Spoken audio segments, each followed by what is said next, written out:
Hello everyone, welcome back to the Pen and the Rose. I'm Chris, and today I'm just going to be talking a little bit about esoteric Buddhism, because I think it is a really fascinating topic. It actually was the occult topic that fascinated me the most before I learned about Rosicrucianism many, many years later. It's almost like the Buddhist version of occultism or whatever, because I mean it's esoteric Buddhism. Much of it is hidden, protected, has an inner aspect that is not seen by the outside. Whereas essentially the other types of Buddhism, uh, not meant disrespectfully, Hinayana and Mahayana, as opposed to Vajrayana, I'll get into that. Um, those paths are essentially explicitly laid out. The original path of the Buddha is an exoteric path. That is, he had individual teachings that may have had esoteric components for his students individually, but the path of the Buddha can be written in a text and handed to somebody, and there's everything they need there to do more or less what they need to do. It can be given in that way.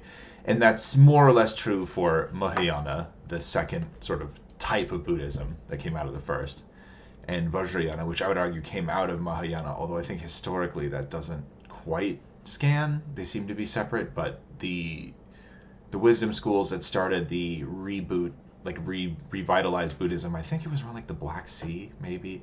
Um, there's a little bit of filling in the blanks I've had to do because Steiner was not completely explicit about that, but there was a Buddhism underwent sort of a revitalization after the Mystery of Golgotha, which I will get into in a second. So yes, if you are familiar with Siddhartha Gautama, the original Buddha, like historically, I think it was around 500 BC that he was, sometime before Christ, but not super far.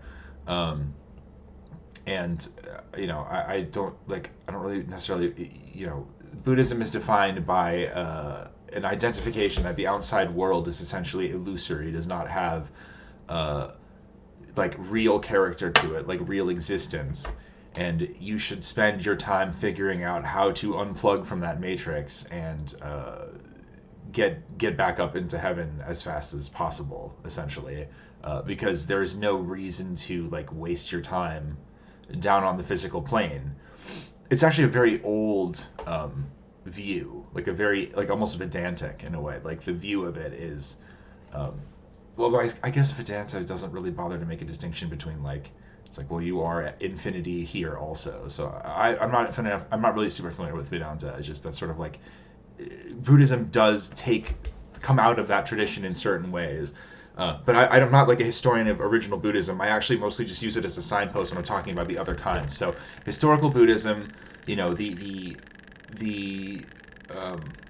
the person to be held up in historical Buddhism is the arhat, the saint, right? The one who is on the path to enlightenment one way or another, and enlightenment for themselves, right? Which is also enlightenment for other beings. It's not like selfish, because you are definitely helping the general world situation by clearing away your own delusions and illusions and helping in whatever ways you can. But like getting clear, and please forgive the comparison to other stupid stuff, but like reaching enlightened, becoming a once returner, a stream enterer, or whatever, somebody who is one life or less away from reaching enlightenment is like the original OG Theravada, let's call it Buddhism, ideal. It's still practiced in like Thailand and Burma and other like Southeast Asian countries. Less popular in like China, I think, and Japan. Mahayana really took off there more. Um, and so the Mahayana, which means the great wheel. So the small wheel, Hinayana doesn't mean small, it means goat, but that's the one I remember right now for some reason. You got small wheel, big wheel, right? Mahayana.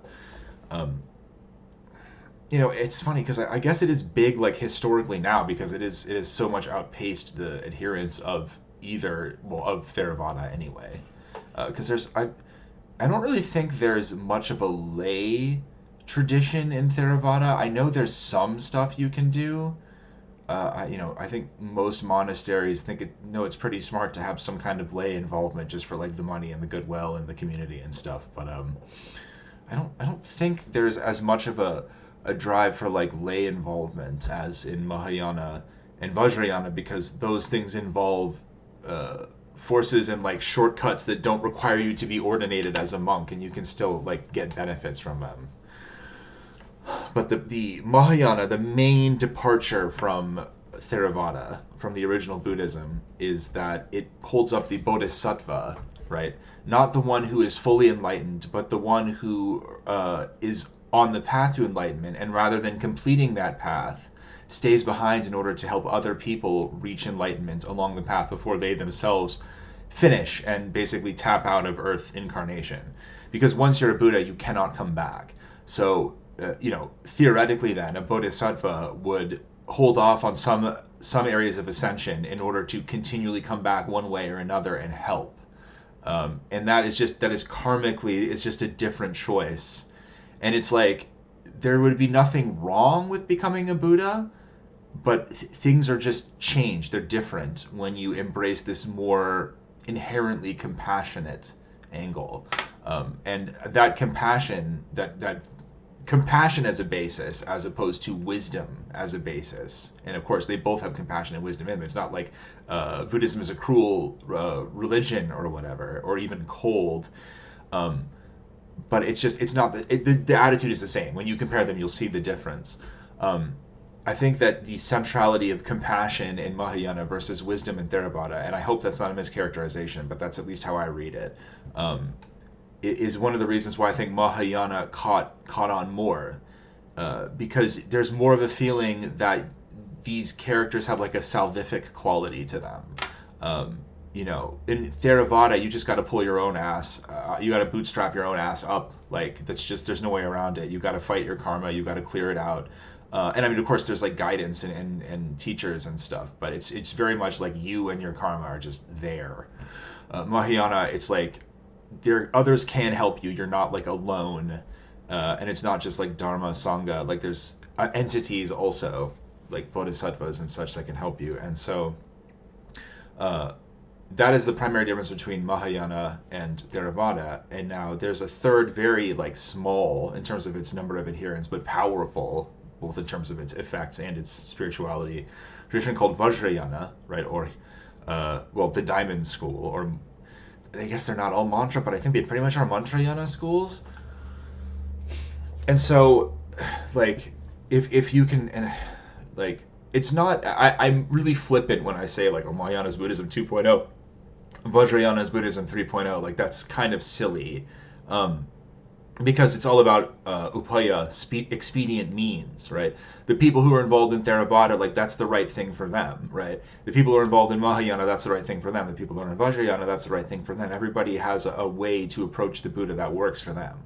And even though, like, the Buddha went and became a Buddha and left Earth physically, the idea behind Mahayana and Vajrayana is that the Buddha was still able to unveil additional teachings in spiritual form to initiates that were able to grok that, right?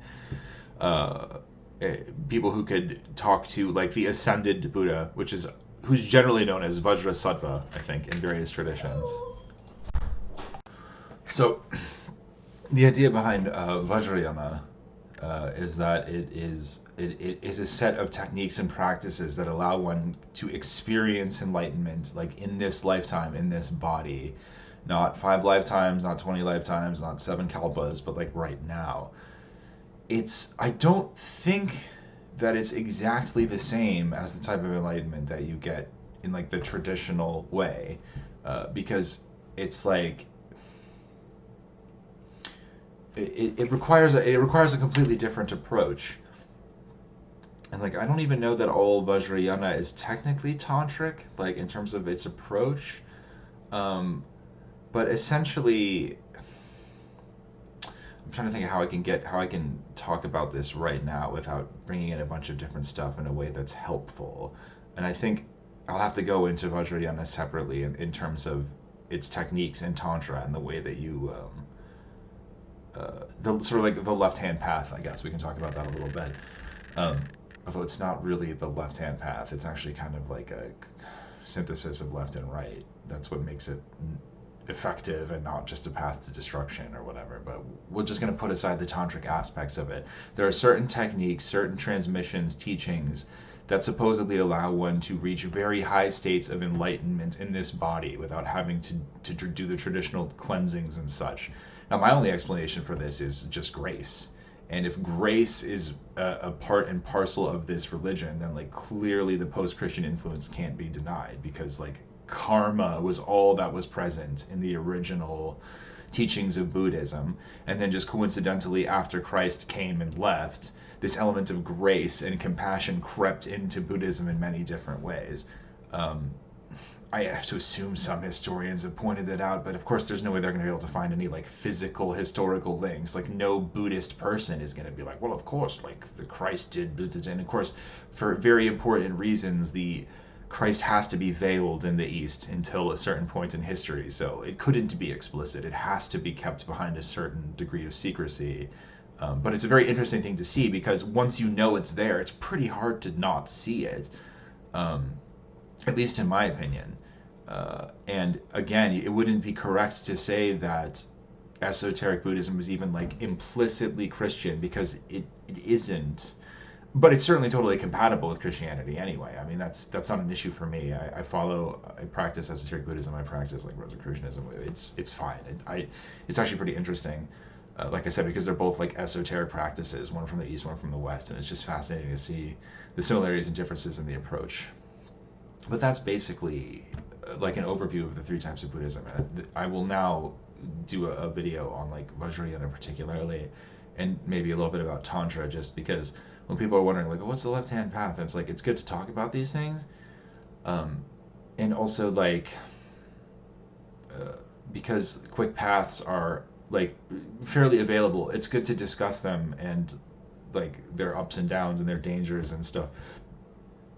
And I'm an advanced beginner, let's say.